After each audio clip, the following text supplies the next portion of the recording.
मोहम्मद ज़ुबैर साहब कराची से आप सवाल करते हैं, मुफ्ती साहब मैंने मसनूई दांत लगवाए हुए हैं, इन दांतों के साथ मेरे वज़ू और गुस्ल का क्या हुक्म है? क्या इनकी मौजूदगी में वज़ू और गुस्ल हो जाता है या नहीं? वजाहत फरमा दें। जो दांत लगवाए जाते हैं ये दो किस्म के हैं। नंबर एक, वो दांत जो फिक्स हो जाते हैं, आप उनको उखाड़ना चाहें तो आसानी से उखड़ नहीं सकते, फिक्स हो जाते हैं। नंबर दो, ऐसे दांत जो फिक्स नहीं होते, अगर आप उनको निकालना चाहें तो वो बआसानी निकल आते हैं।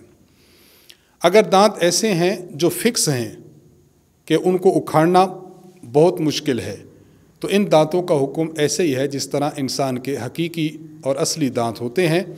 आप वज़ू करेंगे, इन दांतों को ऊपर से धो लेने से आपके वज़ू की कुल्ली हो जाएगी। आप अगर गुस्ल करना चाहेंगे तो आपका गुस्ल भी हो जाएगा।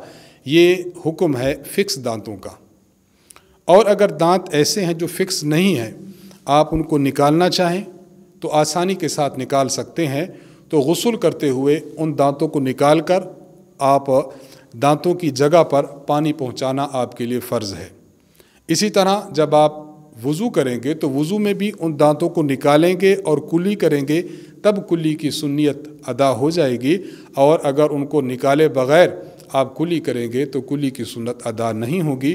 तो ये फ़र्क समझ लेना चाहिए कि दांत फिक्स हैं तो अलग हुक्म है, और दांत अगर इस काबिल हैं कि उनको निकाला जा सकता है तो इनका हुक्म अलग है।